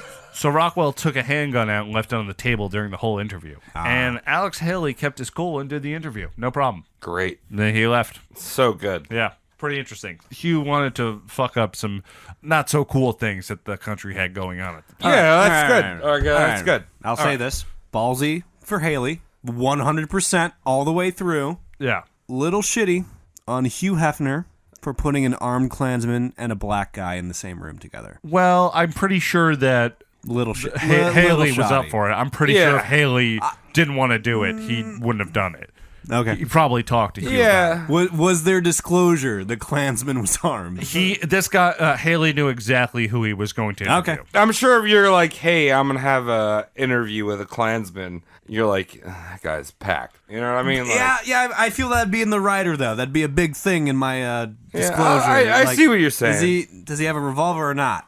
This is the deal breaker for me. Well, the thing is with these KKK, these Nazi people at the time, they're kind of cowards. They have big talk, but they're not going to go shoot someone that was scheduled to be at their house at this time. Well, the problem is like, A televised audience or Uh, recorded audience. yeah, it was at least on tape. He's Yeah. not going to just go kill him. I mean, the problem is like, so like all of us are probably comfortable with their wieners being out. Klansmen, they wear sheets, and all the colors of the wind doesn't apply to them. That's true. There's a secondary smaller sheet underneath their Yeah. cloak just to cover the Yeah, penis. it's tiny sheet. That's right. Tiny square sheet. A little like if you roll up a napkin, A Playmobil yeah, napkin. you roll up like a little napkin, and you like Yeah. make a little bubble You know in there. how- That's what a Klansman. You know how Adam has that fig leaf covering his penis? Yeah. A Klansman fig leaf would be like an eighth as small. Oh, yeah. Oh yeah, absolutely. So, in 1969, Hef decided to do another TV show, and he called it Playboy After Dark. Now, this was also Whoa. pretty socially conscious, but the social movements had changed. This is Vietnam War time. So he gave platforms to some of the culture's hottest people. A lot of them did talk anti-war and also race relations that was still happening. So he had people in like Joan Baez, The Byrds, Michael Caine, and even one fantastic Bill Cosby. Oh well, you know how he really respected women. Yeah. Yeah. In the long run, really respected. Really? Really did. All right, so I'm done with this kind of cool shit. The Playboy Mansion, the second one, the one we know today, is also known as Playboy Mansion West. Oh. It's where Hugh moved his operation in 1974. Barbie Benton, who was one of his bunnies at the time, convinced him to buy the home. located in Holmby Hills, Los Angeles, California, near Beverly Hills. The mansion became famous during the 70s through media reports of Hefner's lavish parties, which were often attended by famous celebrities, socialites, and politicians. All right, here's the thing. As a little kid, you know, recognizing the Playboy brand and knowing what they do, I always wanted to go to those parties like, oh, cool, important people, tits everywhere. But like my adult 30-year-old self is just like, anxiety's going to be through the roof. Like, I would love to go to those parties, but I would love to go to that party. A few things need to change about them, and I'll tell you. Okay. Tell you what. It is also seconded as a camp for all Hef's bunnies and girlfriends. To some of them, this was a place not of paradise, but as a hellhole. Oh. Yes. So these ladies were there against their will. Kind of. Yeah, well, okay, so imagine this. You have this guy, he's like got a bathrobe on. He just kind of walks around smoking a pipe. He's got a hat. Yeah. And, Is he sporting the sailor hat right now? yes. Okay. And he's like this guy who's like, oh, I advocate for women's rights, things like that, because he kind of did.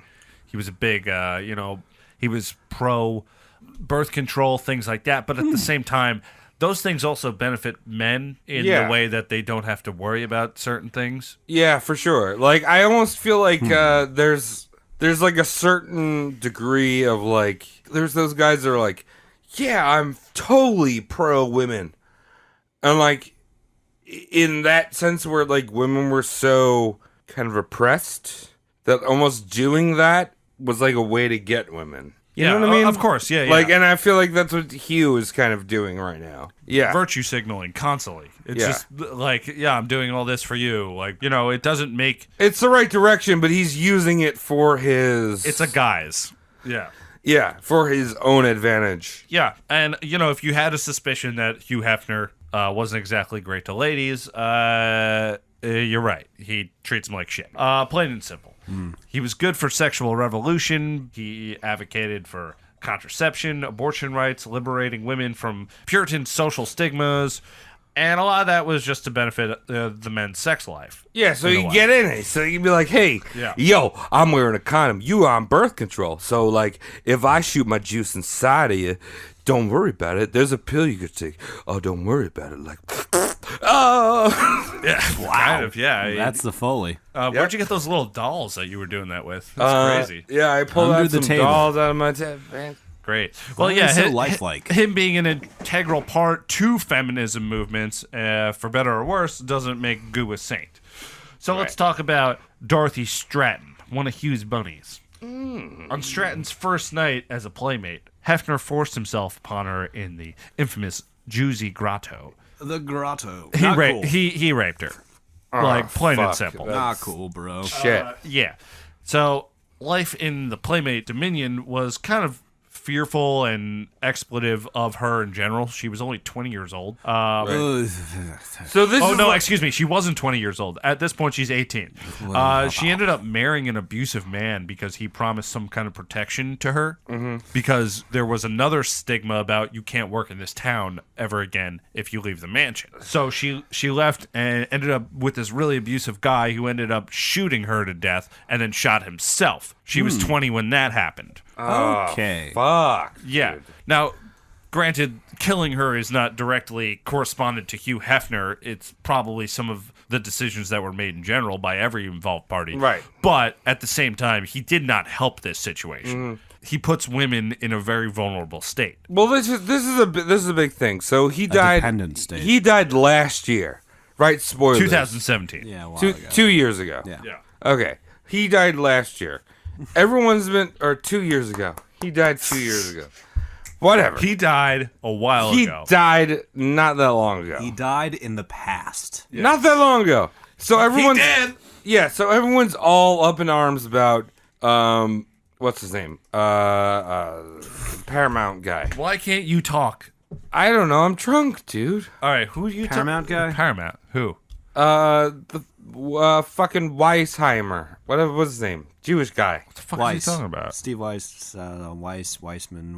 Are you talking about Harvey Weinstein? Harvey Weinstein. All right. Okay. All right. Wow, we just Harvey said, Weinstein. I just There literally we go. said So- all of the Jewish names I could think of. So everyone's all up in arms about Harvey Weinstein, and yes, he's a fucking terrible dude. He's terrible. Yeah. But this guy's so Hugh Hefner's setting up basically what Harvey Weinstein did, but like before that. Well, I think Hugh Hefner never got the look that Weinstein has because he was honest in the fact that he was like, I'm fucking these girls. Oh, okay. You know, Weinstein's that. just like, I'm a big producer. Come over to my Okay, office at so 3 there's like o'clock a in the morning. guise going on with. Right, exactly. It's like because Yeah. there's a fake transparency where it's just like, these are my ladies, guys. Right, but also like when Hugh started to get older, he looked like a piece of shit. Well, he's always a piece of shit. So anyway, let's keep going. In 1985, this is when the 1985 is when she was murdered. Stratton was murdered, and it also caused Hef to suffer stroke. He was just so stressed out about this. I mean, this poor guy. It left him paralyzed and speechless for a little while, but he did a full recovery. He blamed the stroke on the murder, and he kind of used it as a poor me, I'm a victim as well. That's not to the victim, but that is very funny. Like, oh man, I'm the victim from this murder. Oh, man. Like, Oh, I raped this girl, No, and no, then I'm a victim. literally just saying I'm a victim of murder is nonsensical. You know, No, that's yeah, what yeah, I he's get, saying. yeah, right, yeah. I'm a victim of this murder. You shouldn't be able to. You should never be able to say you're a victim of a murder. It's very true. So now that we talked about one bunny, let's get into more bunnies. There's always more bunnies. Holly Madison, a former playmate and one of Hef's live-in girlfriends, wrote a book dealing with some of the slime he pulled. The book portrayed Hefner as controlling, emotionally abusive, and instigator of emotional drama between the women, who had a 9 o'clock curfew and a strict dress code. Dude, 9 o'clock curfew? Yeah. Really? Yep. Madison claimed that all of Hefner's girlfriends were expected to participate in group sex with him and expected to perform sexual acts in front of him. Is he remarried at this point or no? He had married one more time in his 70s. Okay. So he was married twice. I think he has 4 kids in total. He had 2 with Millie, broke that shit off. He had 2 more Well- with some other blonde. I don't know. Yeah. I mean, how many other kids did he have, though? Well, we don't know that. Yeah. How many did he just, like, throw off the balcony of... Yeah. You know, his fucking... It's not what you do with children, Travis. Oh, he did, probably. Even though it was publicly denied, all the girlfriends, and by this, I mean publicly denied by the active playmates and the people who had an allegiance to him. All the playmates were expected to participate in Hef's bizarre bedtime group sex schedule. It took sound place good. at exactly 9:30 every night. That's after their curfew. Well, the curfew was to be inside the house, and they would be fucking. So Hef offered Madison a Quaalude on their first night out clubbing. How generous. When Madison told him she didn't do drugs, Hef replied, "Usually I don't approve of drugs, but you know what they called these in the 70s? They used to call these thigh openers." Oh. That is such a great case to put something in your mouth. Don't worry, it's called a thigh opener. Put it in your mouth. Yeah, this went from sexy to ugh. Yeah, that's fucking gross, Yeah, dude. yeah. He used to serve up Quaaludes like it was his job in the 70s because they put you out and you could just fuck anyone. Now, Well, yeah, that was Bill Cosby's drug of choice. for I'll get into that. the uninitiated, what's a Quaalude? It's a drug that was big in the 70s and 80s, and it kind of just knocked you out. It was kind of like a Xanax. It was really. like It was, It was pill, more like pill form. ketamine. format. Yeah. It's like ketamine. Yeah, it had trippier side effects and shit. Yeah. I've never taken one. Also I'd like to try called- one. Anyone have some Quaaludes they Yeah. want to send us? We won't touch buttholes. Yeah, basically the only thing I really know about Quaaludes, and this is a very our age kind of side note, Okay. is the drug wars that you used to get on the TI 87 calculators. That's good. Yes, yeah. It would one of the drugs you could sell was Quaaludes, and I was like, I don't know what this is. I just smoked weed once. I was like, I'm selling Quaaludes. So Then I saw Leonardo DiCaprio doing Meshuggah. I Yeah. was like, that's how Quaaludes work. Yeah. So the ritual would be they would watch porn together, smoke pot, and his girlfriends would basically jerk him off and kind of pretend to be having sex around him. That sounds great if there's consent. It doesn't sound great if pretending they're having sex. There's leverage around it. So Madison says that they would take turns pleasing Hef, but he would always finish by himself. Oh. Zero intimacy was involved. No kissing, nothing. It was so brief that I can't even recall having a body on top of me. Oh my god, that's miserable. He's Yeah. just the goo man. He is the Yeah. he's the goo. He's the goo. That's what he is. He's the goo. I'm the man, I'm the living goo. I'm the goo. Come jitterbug with me, baby. Goo on me, goo on you, goo on everyone. To quote another ex-bunny, Melissa Howe, if you do something wrong, you'll get an email. There'll be a strict code of conduct. There are even rules about Instagram and Twitter. You've got to show everything in good light, and if you're drunk in a picture, you'll be in trouble. Wait, getting drunk is in trouble? Yeah, it's He wanted his girls. grotto. He wanted his girls sober at all times, unless he wanted to do nasty things to them. So they get drunk for the nasty? Yeah. Wait, that's Well, he would get them fucked up on Quaaludes and like any It's probably other any other pharmaceuticals to just fuck them up. It's Wait, probably, he was probably getting them on Quaaludes like in the 2000s, and that's weird. Well, he 'Cause, probably like, bought stock in Quaalude. yeah, I'm just saying, like the Dennis only people that Quaalude. did Quaaludes in the 2000s were in Africa, and that's like a legitimate thing. No, I'm not. No, Quaaludes are still a thing in Africa. Here's another bunny, Isabella St. James, on her experience. Oh, there's more. Now, they were kind of in like these weird living situations. It was basically like living It's in the a dormitory. Playboy Mansion. Yeah. So Isabella described dirty carpets at the mansion and a poor state of the girls' bedrooms in her book. Although we did our best to decorate our rooms and make them homey, the mattresses on our beds were disgusting.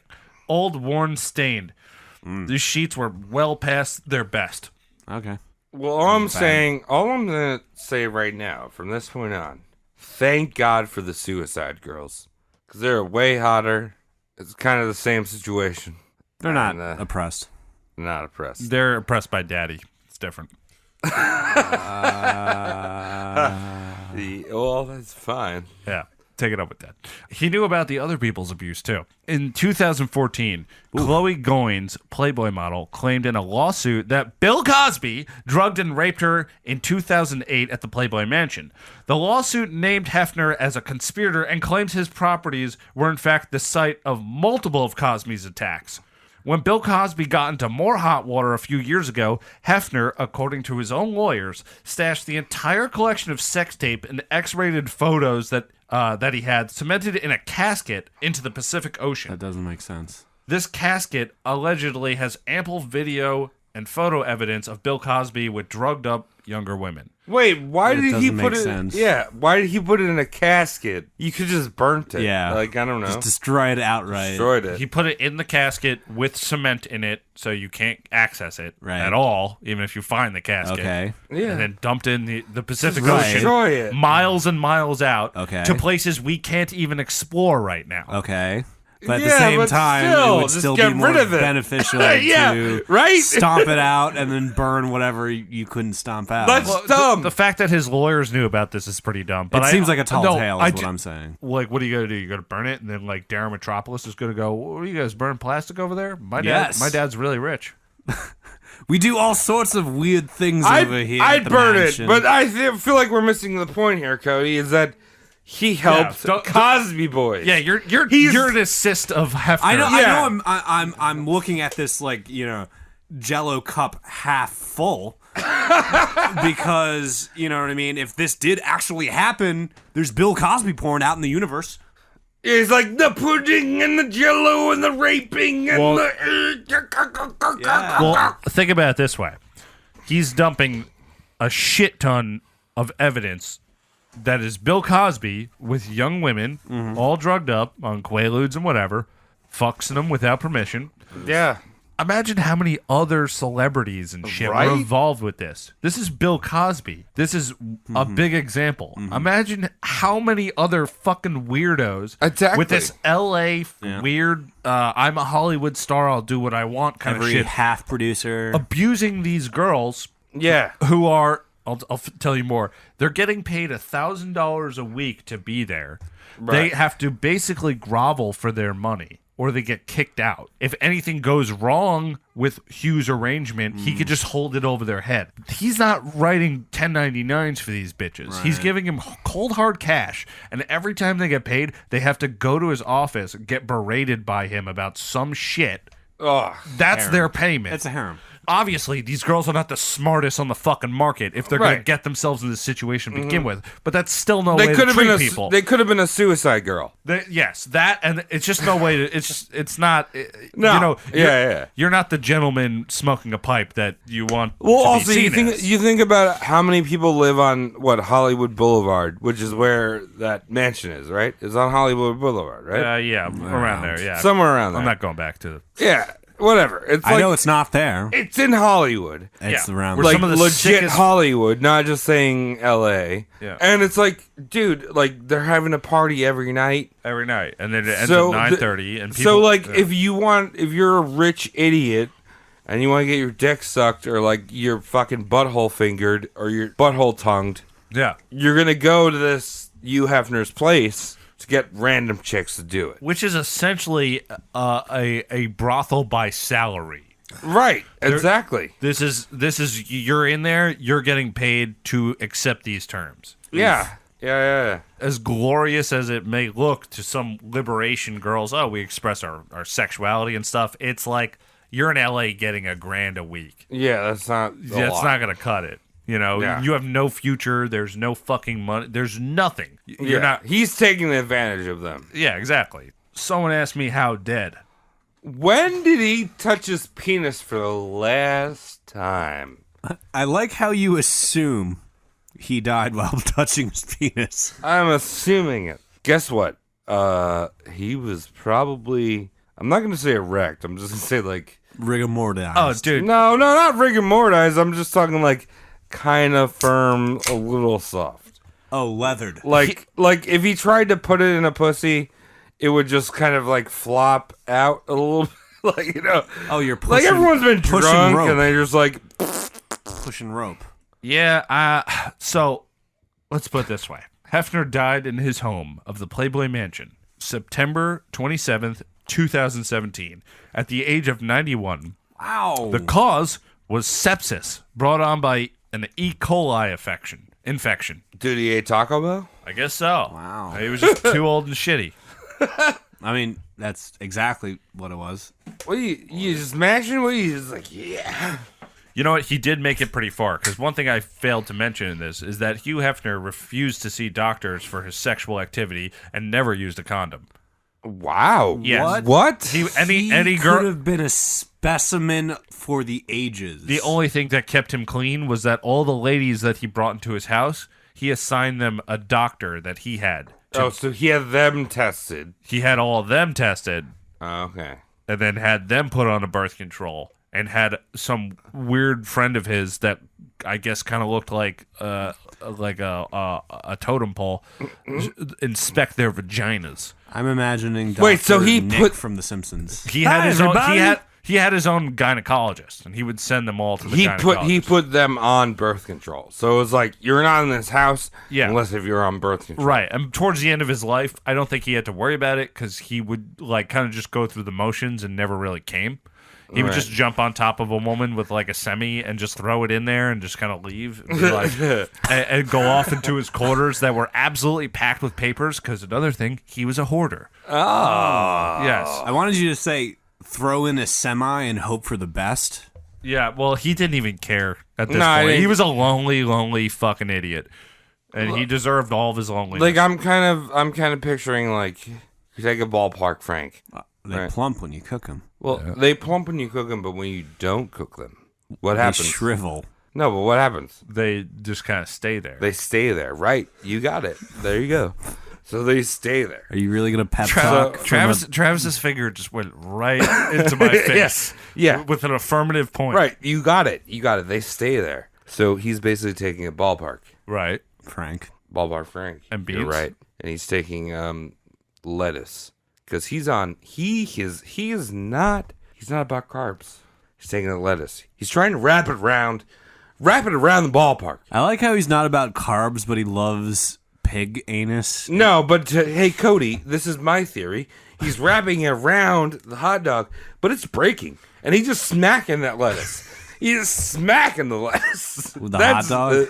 With the hot dog, right? And there's juice flying. There's juice, whatever. Right. There's juice flying. It's a ballpark, But it's not supposed Pregnante juice. It's supposed to plump when you cook it, but this isn't Pregnante juice. You're right, Tom. You're right. And guess what? Pregnante juice. And guess Can what? we just Guess what? The moral of the story, guess what? What? You should just use a bun and not use ballpark franks. Okay, use Sabrats. pregnante? I'm still on pregnante juice. Pregnante. Pregnante juice. Listen, It's called amniotic fluid, Travis. Pregnante. I don't give a shit about what it's called. All right, so let's do a little bit more on Hugh Hefner after his death.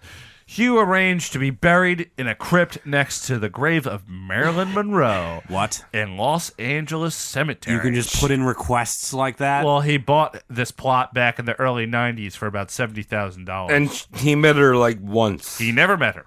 Never met her. Really? In fact, I would expect those two paths to cross at one point. Yeah, well- it seems like it's a shame that they didn't. She didn't really necessarily like him that much. She didn't. Wow. A quote Whore from didn't like Hugh Hefner. a quote from her about what I was talking about before with her being published in his first issue of Playboy is I never received a thank you letter for all those who made millions off of my nude. I even had to buy a copy of the magazine to see it myself. Oh, he didn't even give her a copy? No, they had one phone call at one point. So Hefner, this is going to wrap up this episode, I guess. We can continue conversation or whatever. Sure. Hefner reportedly drank as many as 36 bottles of Pepsi a day, like any spoiled 91-year-old teenage boy would do. Go back to that. right, 30 hold a on. day? I'm assuming that's like Hold on, 12. though. 36. Hold on, though. He drank that shit, and every day he's like, yo, which one of you Playboy bunnies wants to get me P.F. Chang's? Go for it. Be back before 9. Yeah. Or 9. Give me that Pepsi and that P.F. Chang's. Buy with your own money. I'll give you an extra 20 when it comes to good times. Unless your hair different or you don't get the right PGs. Get yourself some sesame chicken. Oh, you girls want that Nathan's? I got this a brat for you. We'll order some food. We'll go order from Dom Why Bros. did hot dogs come up so much tonight, Travis? Because he's got a dick. He has a dick. Cody. Ballpark Sabrats. Cody, before the show, you were talking about your dick and it got old. Imagine this man's dick and it got real old. Tell me I have an old dick? Yeah, well, we all have. you- I'm older than you, so Travis- I have an older dick. Can I have a beer? Yeah, I don't know. Kenny? I mean, there's only 2 more left, but that's cool. So, well, that's the roast mortem coverage of Hugh Hefner and also Travis's sexual education. Oh, you know what? You can hire me. You tried putting the bees inside the bird, Travis. Dude, the bee is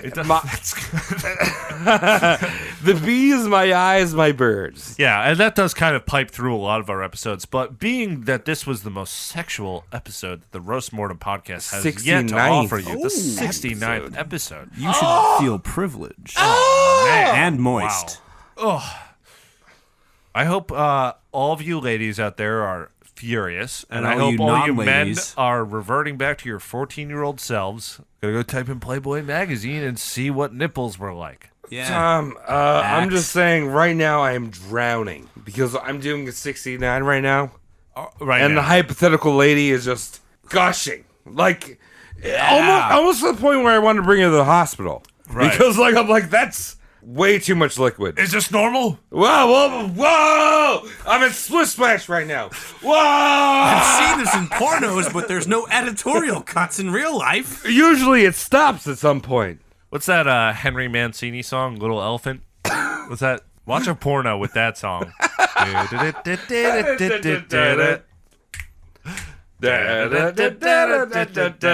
I've heard that in Mario. Yeah. Doesn't matter how many people are getting laid in that video. It's a good It's time. hilarious. All 0 of them. Oh my goodness! And also, if you guys haven't discovered this, if we want to get on extra dirty stuff, type in fast forward blowjobs. Oh, Hilarious! I appreciate reverse cum shots. That's weird. oh, I haven't seen that. That's a great one. Oh, just dude. Google it. Should we watch it and get weird together? No, Let's do that to We warm- watched Fast Forward Blowjobs together. To be Travis, fair, Dude, Tom, there's- let's do that to warm up for a movie commentary. yes, All right. very good. all right. There's 3 Nintendo Switches in the room. We're not going to do that. Why not? They all have YouTube apps. We're going to give it a virus. I don't own a Switch, so I'm a dom. I'm not Switch. Okay. Well, I see what you did there. all right. Cool. Well, thanks everyone for tuning in to the roast mortem coverage of Hugh Hefner. Japanese know nothing about BDSM. Pardon my hiccups. You can find me at Saunch, SAUNTCHT. You can find me at Travis Legion.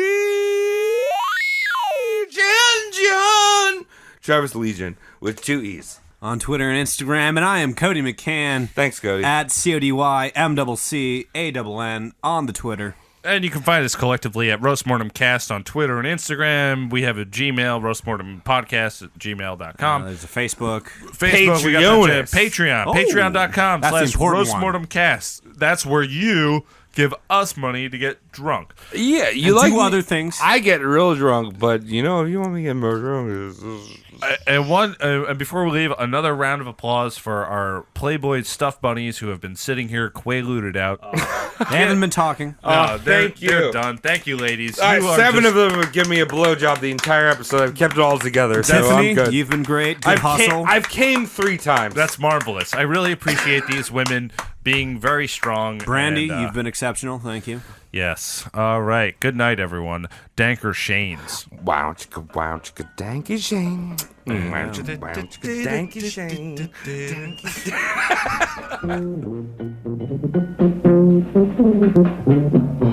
shane.